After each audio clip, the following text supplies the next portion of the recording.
Maharashtra superfast news चॅनलमध्ये आपले सहर्ष स्वागत आहे।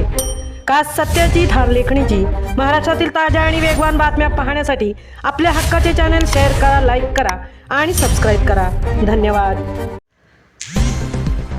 दादरपाडा येथे मातीच्या ढिगाऱ्यात मानवी कवटी, जासई येथील बेकायदेशीर उत्खननाला गुन्हेगारीचे वळण। एका बाजूला निसर्गाचा संहार करत डोंगर पोखरले जात असताना आता जासईत चक्क मानवी अवशेष सापडल्याने संपूर्ण रायगड जिल्हा हादरला। दादरपाडा बसस्थानकासमोरील बिअर शॉपजवळ टाकण्यात आलेल्या मातीच्या ढिगाऱ्यात एक मानवी कवटी आढळून आली आहे।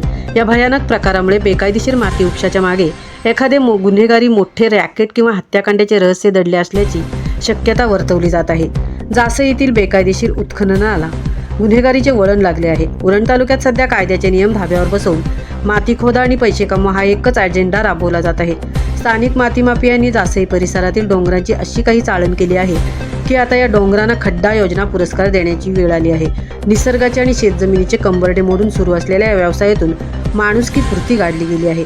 निसर्गाच्या या पोस्टमार्टमच्या बाजारात आता चक्क माणसांची हाडे आणि कवटी बाहेर येऊ लागल्याने परिसरात कमालीची घबराट पसरली आहे।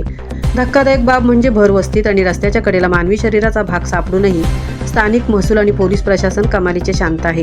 सामान्य नागरिकांमध्ये भीतीचे वातावरण असताना अधिकारी मात्र कोणतीही हालचाल करायला तयार नाहीत। या ढिम्म कारभारामुळे भरावात माणसाची कवटी सापडते आणि ती सापडून त्या कवटीचा शोध का लागत नाही असा संतप्त सवाल नागरिक उपस्थित करत आहेत। यंत्रणांना प्रसादाची बाधा झाली आहे का असा सवाल उपस्थित होत आहे।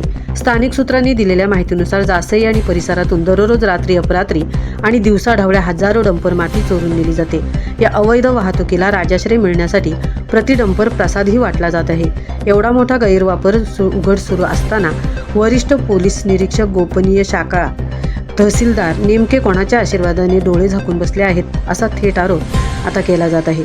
सापडलेली कवटी नेमकी कुठून आली यावरून आता संशयाचे धागे गडद झाले आहेत। हा मातीचा भराव मुंबईतील एखाद्या जुन्या पुलाच्या डेब्रिज कामातून आणला आहे की स्थानिक डोंगरातून? आज कवटी सापडली, उद्या मृतदेह सापडण्याची पण भीती व्यक्त होत आहे। हा प्रकार केवळ पर्यावरणाचा ऱ्हास नसून गंभीर गुन्ह्याशी संबंधित असल्याने पुढील पोलिसांनी, तहसीलदार यांनी मूग गुळून गप्प न राहता या प्रकरणाचा तपास CIDकडे सोपवावा आणि ती कवटी कोणाची आहे याचा छडा लावावा अशी मागणी आता जनतेतून केली जात आहे।